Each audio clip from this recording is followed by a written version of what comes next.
Baba egameni lenkosi yethu Jesu Kristu, uNkulunkulu wethu onamandla, umoya ongcwele kaNkulunkulu, wena ohlezi ezulwini obona bonke. Baba sinikela kuwena inkonzo, sinikela kuwena uNkulunkulu wethu ongcwele konke sikwenza lana. Ngikhulekela uNkulunkulu wethu ongcwele, izwi lakho elizofundwa manje, izwi lakho Nkosi eliyiqiniso, izwi lakho Nkosi owadala ngalo konke, izwi lakho thi liyisibani Nkosi ezinyaweni zethu, izwi lakho Nkosi athi liyisigezo. Ngiyakhulela uNkulunkulu wethu ongcwele, selizofundwa. Ngiyacela moya ongcwele kaNkulunkulu ulichaze baba izwi lakho ngomoya wakho ongcwele. uJesu Kristu inkosi, uJesu Kristu inkosi, uJesu Kristu inkosi.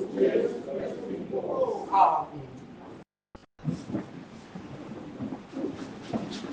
Ngiyabingelela bazalwane egameni lenkosi yethu Jesu Kristu. Siyambonga kakhulu uNkulunkulu sesitholele ithuba bazalwane. Incwadi yethu esizofunda namhlanje itholakala kwabakuqala 1 Corinthians kwabaseKorinte bokuqala chapter 6 uverse 19 no20. Uverse 19 no20 kwabaseKorinte bokuqala uverse 19 to 20. Igazi likaJesu, igazi likaJesu,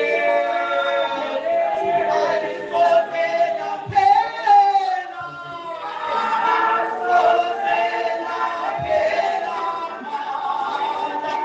Igazi likaJesu, igazi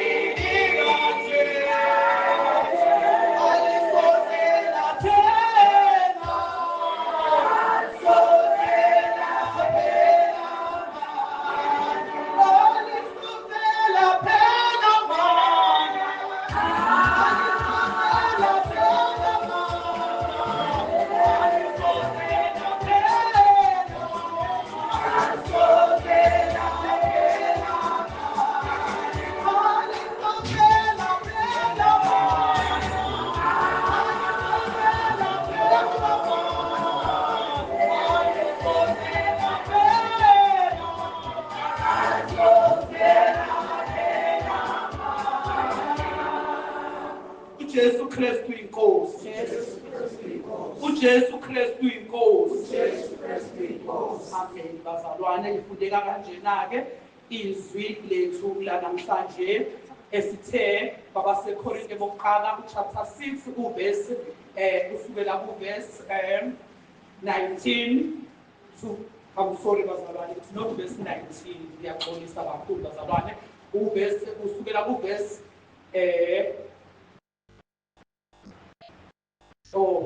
yona bazalwane, ngiyaxolisa bazalwane, ngitshela ukuya khona sekusuke kwavuleka la ngamthi umoya omudisile. So it's verse 6.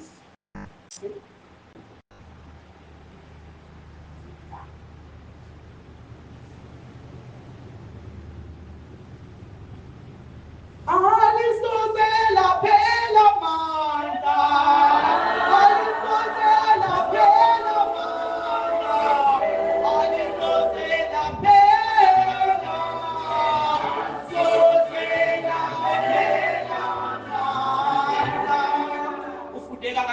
bazalwane ku-verse 19 uthi kepha anazi yini ukuthi umzimba wenu uyithempeli likamoya ongcwele okinina enimamukele kuNkulunkulu nokuthi anisibo abenu na. Verse 2 verse 20 ngokuba nathengwa ngenani elikhulu ngakho-ke mbongeni uNkulunkulu emzimbeni yenu. uJesu Kristu inkosi. uJesu Kristu inkosi. Igazi likaJesu. uJesu Kristu inkosi sathengwa ngenani elikhulu.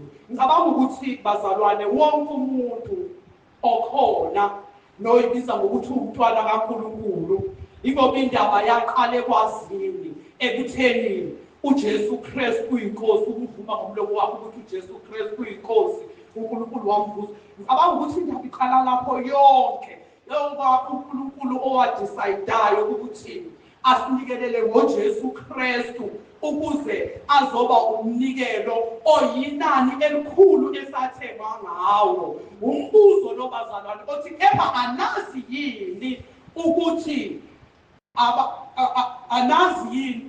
anazi yini ukuthi umzimba yenu iyithempeli likamoya ongcwele.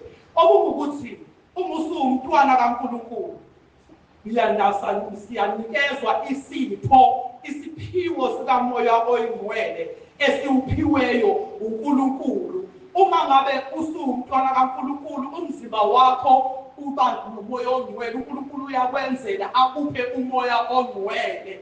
Uyisipho esaphiwa abantwana bakaNkulunkulu ebese lithi enamamukela kuNkulunkulu nokuba anisibona abenu asesibo abethu. Kuyaphela ukuba ngowakho uma usumntwana kaNkulunkulu asenzi noma yini ngemizimba yethu ngoba imizimba yethu ilapho kuhlala khona uNkulunkulu. Yini kanti exabanisa umuntu noNkulunkulu? Kwaba nje isono. Okungukuthi konke esikwenzayo kufanele sikiyeke singakwenzi ngoba kuyisono kuNkulunkulu. Lize lithi khona lapho phezulu ku-verse 18 kuthiwa balekelani ubufebe. Zonke izono azenzayo umuntu ezingaphandle komzimba kepha owenza ubufebe wono wakhe umzimba ushizwe. Imala kuningi-ke bazalwane, yikho-ke kungadingeki ukuthi into nje ephathelene naleyo ewubufebe ingangeni ngisho na emzalwaneni. Asikhulumi nokuyikhuluma leyo nto ngoba yena usewumzalwane. Awusawumosha umzimba wakho ngezinto ezizowungcolisa. Uma senza ubungcwele, uma ufuna ukuphila impilo kaNkulunkulu, uyazehlukanisela, uyawuhlonipha umzimba wakho ngoba uyithempeli likaNkulunkulu. Uma sihlonipha umzimba asisho ukuthi uyeka njengoba kusho okwezwi likaNkulunkulu lithi-ke owenza ubufebe ungcolisa owakho umzimba. Ungcolisa owakho umzimba awusuke ungasewuyo kaNkulunkulu ngowakho, kodwa once waba umntwana kaNkulunkulu automatically awusaba ngowakho umzimba, ubusuba ngokaNkulunkulu ngoba usunomoya ongcwele. Ubengokwa ngesikhathi ukwenza ungcolisa owakho umzimba. Owakho liyashiza ukuthi ungcolisa owakho umzimba. Kodwa manje umbuzo ngeza ukuthi anazi yini ukuthi imizimba yenu iyithempeli likamoya ongcwele? Bengathi bekungaba nalowo mzalwane ayithinte ayibuze ukuthi uNkulunkulu umzimba wami ngisawugcinile njengokwethempeli likaNkulunkulu. Singahambisi bazalwane ngendlela okushiwo ngayo ukuthi uNkulunkulu ufuna inhliziyo kuphela ibingaphakathi. Umzimba uyithempeli likaNkulunkulu. Uhloniphe umzimba wakho, ugqokise kahle umzimba wakho. Uma uhleba ngomzimba wakho ngoba uyiphathi yomzimba wakho. Siyakuyeka lonke lokho sibe ngcwele. Uma uhleba uwona wakho umzimba awusewuyo kaNkulunkulu ngoba umoya ongcwele akahlale emzimbeni ohlebayo. Uma ngabe utshontsha usakudanga uthatha izinto zabantu uwona owakho umzimba, automatically uyaphuma awusabi ngokaNkulunkulu ngoba kaNkulunkulu umzimba kuhlala kumoya ongcwele. Ngesikhathi uphambuka kancane ufuna ukwenza into engekho right, umoya ongcwele kaNkulunkulu kuwe iwona ozokusiza ukuthi lokhu ku-wrong. Kanti uma ungenawo umoya ongcwele, u-capable of doing anything. Kungabi bikho umuntu ozokukhuza ngoba vele awuzange waba umntwana kaNkulunkulu. So thina mase singabantwana bakaNkulunkulu, zonke lezi zinto uma kuthiwa lizwi libala lize libale lithi owona owenza umfelo ngoba kusemzimbeni, uwona wakho vele wakho awukabalwa ngaphansi kwabantwana bakaNkulunkulu. So zonke izinto eziwuhleba uhleka abanye abantu, uhleka izinto ezingafuni wena ngomlomo wakho owumzimba kaNkulunkulu, awusiyena umntwana kaNkulunkulu. Asikuyeke siyabi, refrain from doing all those things. Siyaphuma ekwenzeni izinto eziningi ngoba kwenziwa kuwe. Lokho ukwenza ngani? Ngomzimba. Umzimba ungokaNkulunkulu, ufanele umzimba uhlale ungcwele sonke isikhathi ukuze umoya ongcwele ukwazi ukuhlala kuNkulunkulu. Ungabi naluvalo noma uhamba, ngoba umoya ongcwele uzokusiza. Ozothi uma uphambuka, ngisho uphambuka entweni encane uzozwa inhliziyo iba buhlungu. Ke kwenzeke nathi bazalwane emsebenzini, uthola ukuthi ngiyakhuluma bese uhleka, uzothi uma usuke dokube contact, ayi uzwe umoya wakho ushona phansi, waze wayihleka into engakudini, waze uzwe ukuthi khona into elimalayo ngaphakathi engathi ngaze ugijime mashiyane uyihlambulule uxolise kuNkulunkulu, ngoba wena uhlala umoya ongcwele ngaphakathi. Uzosala ube waze wenza i-example ngelinye ilanga ubaba umpostoli ngokuthi usuwenza isono nje, usuke sevele kade hambile umoya ongcwele. Uma ike isono ufuna ufanele ngabe uyayenza, khona lento engaphakathi esheshe ikutshela ukuthi hayi bo, ngesikhathi usuka uyaphinda ihleli yalula, ngesikhathi uzuyongena uzukwenza lokho osukwenza uzuphelelise, ngabe uyantshontsha uzugcina usuyithathile ipheli into yomuntu uqede, engabuyenza izinto engasile, uyahleka uhleke uzuqede uzuhleke, okwazi vele ukuthi uhleli wedwa. Akekho uNkulunkulu lapho, vele ngihambela wedwa, awunabo uNkulunkulu ngoba akukho nto engaphakathi elithi izwi lenkosi umoya ongcwele bese efikile uyomsiza, uyomfundisa, uyoba uthisha, uyoba ikhamfatha, uyoba yikho konke kithi. Wena owakho akekho. Yingakho-ke uyothola usungene ey'ntweni ezimbi ey'ningi ezingakudingi wena, ngoba engathi lonke ikholwa belingakukhalela ukuthi Nkosi ngiyacela ukuthi nibe nomoya ongcwele. Lokhu uyokwenza ngokuthi senze kahle phambi kaNkulunkulu, kungabi bikho izitho zomzimba wethu esiy'nikela ekungcoleni, ekwenzeni izinto zezwe, ekwenzeni izinto ezingasifuni. Umlomo wakho uyahleba ngawo, izandla zakho umlomo wakho uyahleka izinto ezingakudingi wena, uyakhuluma izinto ezingakufuni, izandla zakho uyayintshontshisa, umzimba wakho uyawungcolisa. Uma usuwenza konke lokho, ukwenza kowakho vele umzimba, sekuwowakho, akusewuwona okaNkulunkulu. Bese ethi-ke uverse 20, ngokuba nathengwa ngenani elikhulu. Uma nje wathengwa ngenani elikhulu, vele umzimba wakho uzowazi ukuthi wena ungokaNkulunkulu. Ngakho-ke mbongeni uNkulunkulu emzimbeni wenu. Sifanele ukumbonga uNkulunkulu emzimbeni yethu engcwele le esesithi sathengwa ngenani. Engathi wonke umuntu umuma phambi kwabantu uthi ngisindisiwe egameni likaJesu, sikulwele njalo ukuthi njalo namhlanje ngisindisiwe, nakusasa ngisindisiwe. Nakucheke mase kuthambama usuzolala seliphela usuku, engathi baba lesikhathi sokuqala ureview usuku lwakho uliqala ekuseni ukuthi Nkosi ngenzeni, ngihlangane nobani, ngenza ukuthi, ngakhuluma nobani, ngathini, ngenza ukuthi ukuze uzokwazi ukubona ukuthi yini omoshe ngayo, ukhuleke kuNkulunkulu, ucele uxolo, ngoba bazalwane siyona okunye singanakile ukuthi sesiyona. Uyobona ngesikade usuzwe ukuthi yes, mina ngiyakhuleka nje kodwa ngathi umkhuleko wami uyagula ufika indawo. Mina ngathi kade uqalile umosha, wanganginikeza ithuba lokucheka ukuthi konakale kuphi, moleni, ucela uxolo, ngoba umuntu usindiswa usuku nosuku. Ngoba kuthiwa lithi izwi njalo, uma sona ungayibuyisanga kuNkulunkulu, konke okunye mawusuwona izono zakho vele sizobuya zonke, ngoba vele uyona wagcina ukade uthe uyamamukela uJesu njengenkosi nomsindisi wakho, uyona lokuwona ugcina kubuye nje konke, ugcine nje ungasekho endaweni, sekusele emlonyeni kuphela ukuthi ngisindisiwe egameni likaJesu, kodwa izenzo zakho zonke azisasho ukuthi usindisiwe. sekusele emlonyeni sekusele ukuze enkonzweni yingakho-ke kufanele ukuthi masikhuleka sithi ukhuleka ukuthi Nkosi ngiyacela ukungahlali eduze kokuphinda kodwa ngingaphindi engathi besingakhulekela ukuthi ngoba ngisendlini yokukhonza engathi bekungaba yiqiniso ukuthi ngiphakathi ukuze uma kwenzeka uNkulunkulu ethi woza ukwazi ukuza kuye ufaneleke ukuya kuNkulunkulu wamukeleke kuNkulunkulu kungabe ukuthi uyafisa nje kodwa awusamukelekile ukade ucabanga ukuthi wena wamukelekile kuNkulunkulu. Saqhubeka-ke bazalwane elinye izwi lethu utholakala kwabaseKorinte besibili uchapter 6 kwaseKorinte besibili uchapter 6 uverse 16 wakhona ofundeka kanje lina kuvumelana kuni ithempeli likaNkulunkulu nezithombe na umbuzo nje wokuqala lo uthi lina kuvumelana kuni uma kukhulunywa ngezithombe kungaba ukhonzo uNkulunkulu abanye kungaba yiyo yonke into ekhona emhlabeni engahambisani noNkulunkulu lina kuvumelana kuni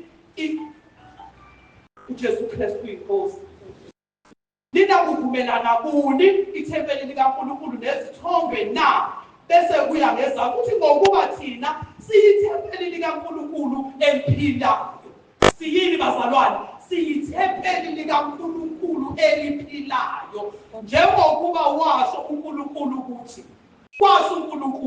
ukuthi ngiyakuhlala phakathi kwabo ngihambe phakathi kwabo ngiyakuba uNkulunkulu wabo bona babe ngabantu bami. uJesu Kristu inkosi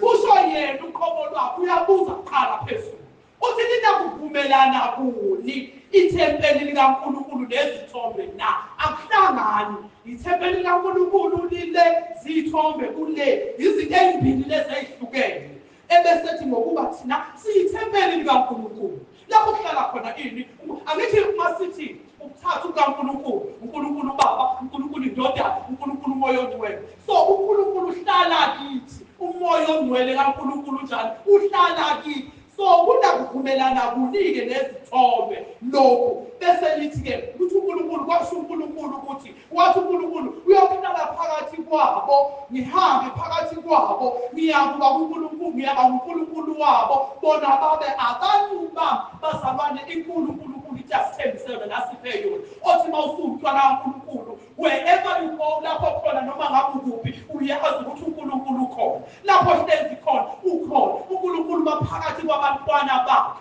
uwehlukanisile zithombe ngoba akunabudlelwane akuhlangani ngeke kuze kuhlangane lefana nokuthi uthi ukholwa ubhizi ube nomngane nabangane abangakholwa umuntu uthi hawu umngane wami lingahlanganyela kuni ithempeli likaNkulunkulu nezithombe na uyaphuma nje uhamba nomuntu uhenye into wena uhenye into lingahlanganyela kuni ngaphandle makubuthi uyahlanganyela nakenzeka abazalwane nihlale nibe nabantu nihlale nabo muhlala nabo ube busy nje nawe ulokhu ukhuluma ngendaba kaNkulunkulu kuyenzeka futhi kuze kufike la obona khona ukuthi uyabona lo nangelilobhilanga lapha yoke nje abe nje ashintshe uma sathe uthi ngoba uzofake lo moya wakho ugcina ungasazi ukuba sathe uyakhuluma akuthatha kubhekiseke uma sathe azakhuluma into ephambana nenkolo wena uzuza ukuthi yabona-ke ayikho le uyashiya uyaphuma kulowo muntu ngoba uyabona ukuthi akayimisele ngalutho azabhuqe kwesinye isikhathi nangawe uyaphuma ungasisho ukuthi ngoba nakho sekukanje uyabaleka uyakhuluma kubantu kodwa khona la ufune kudwebe khona ulayini uthi ngiyasuka ngoba ufuna ulahlekelwe yilokhu onakho. uJesu Kristu inkosi bazalwane uJesu Kristu inkosi hamba nathi uNkulunkulu kusho yena uqobo uthi ngiyakuhlala phakathi kwabo ngihambe phakathi kwabo ngiyakuba uNkulunkulu phakathi kwabo yingakho-ke bazalwane uyuthi mawu ukholwa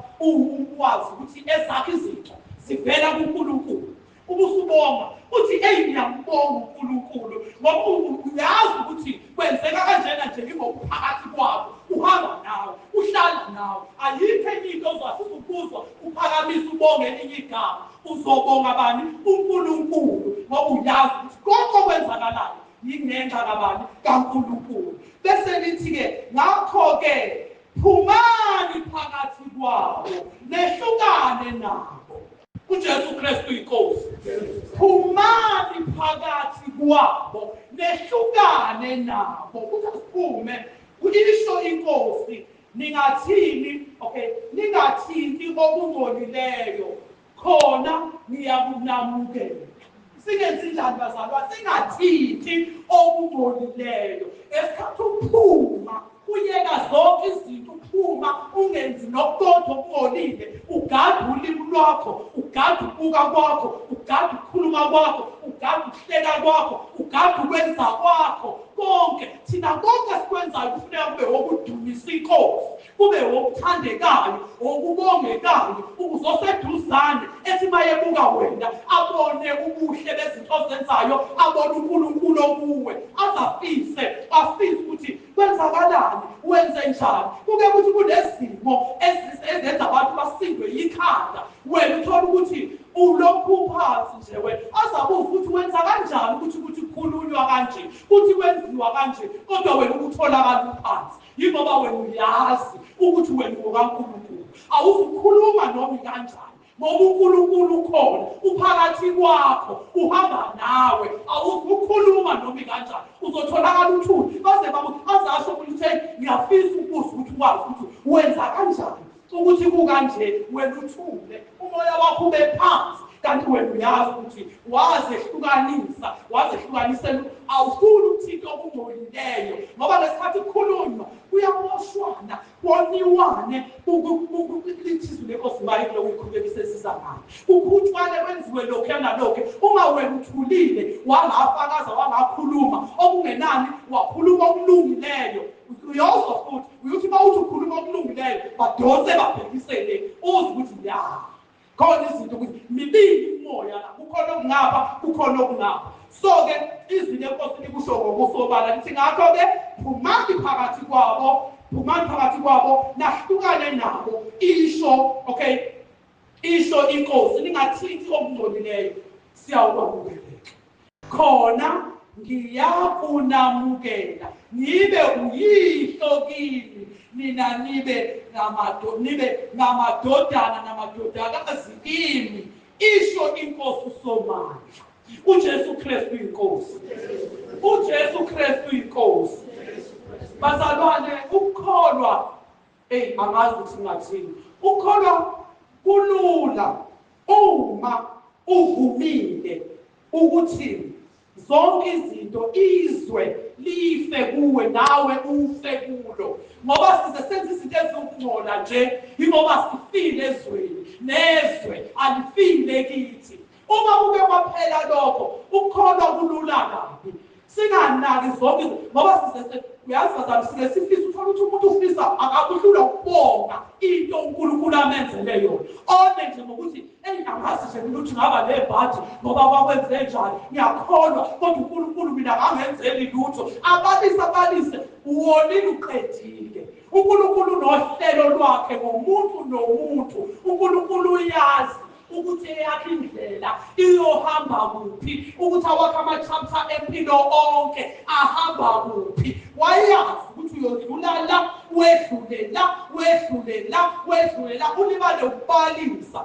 Mina bazalwane, into engibalisa ngayo kulezi insuku nami ngiyabalisa, ngithi Nkosi, uma ungangipha nje ukukholwa okungangowentambo yesinaphu, nalokhu othi ngakho ungathi kuye entabeni, ngasho entabeni ukuthi igudluke.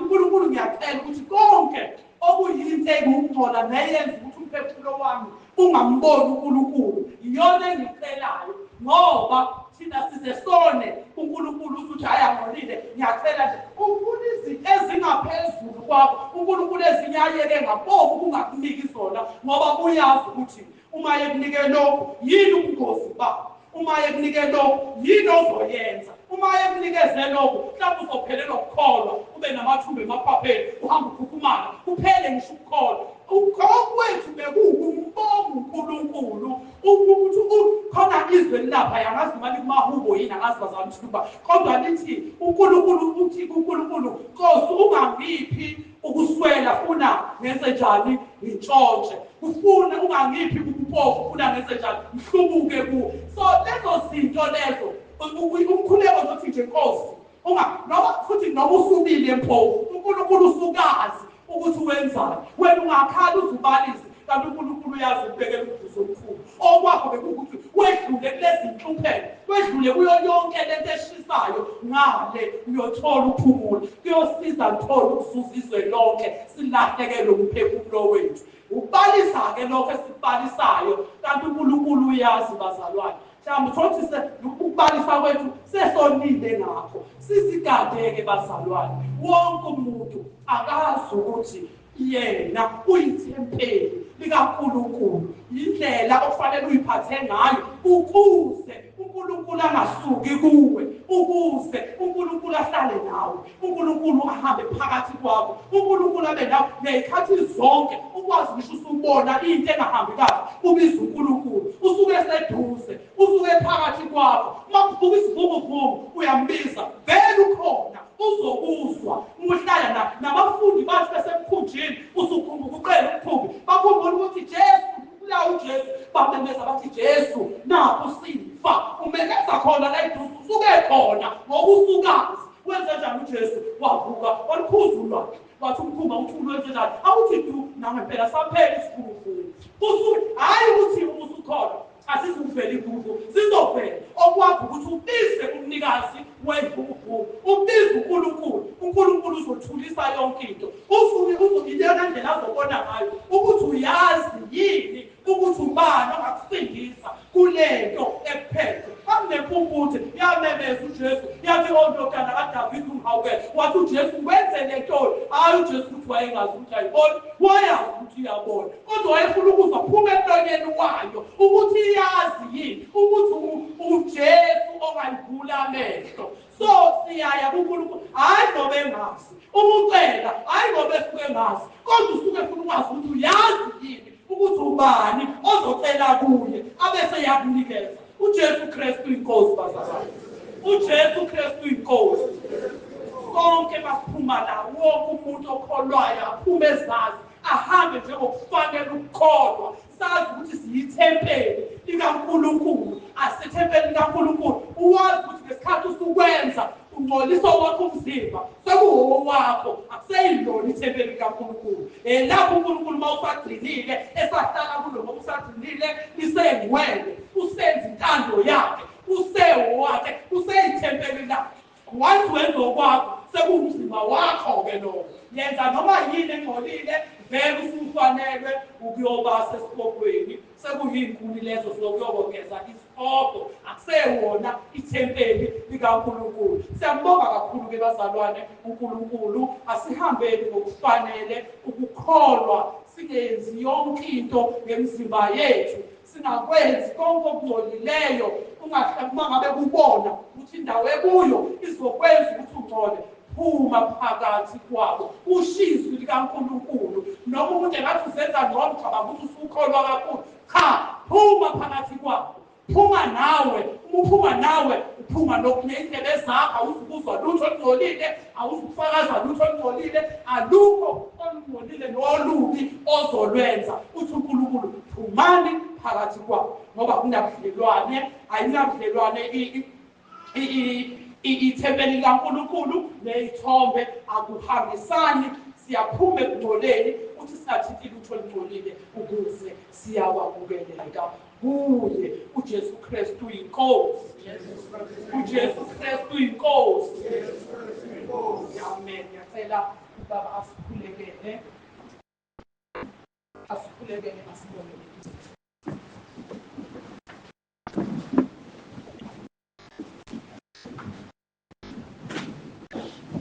uJesu Kristu uyinkosi baba wethu ongcwele baba wethu ophezulu konke siyabonga sebenza umuhle Nkosi usukwenzile izwi lakho linguwe impela leliqiniso liyahlukanisa baba wethu ongcwele siyabonga sigeze ngalo uthele isigezo samanzi ogeza ngalo Nkosi kulo, ogeza kulo Nkosi uyahlanzwa, hlanjululwe. Siyakudumisa ke wena ongcwele, khazimulisa igama lakho nakule mini. Ubusise Nkosi, umntwana wakhe saphumile Nkosi, ethule indaba zakho ivela kuwe. Ngegama leNkosi yethu uJesu sibusisa abanendlebe ezizwile, ozwile Nkosi athatha afake kwakho umgodlo, uze Nkosi izwi lakhe limsebenzele. Udumo lonke ke siletha kuwe Jesu ophilayo, sithi uJesu Kristu uyinkosi. Amen.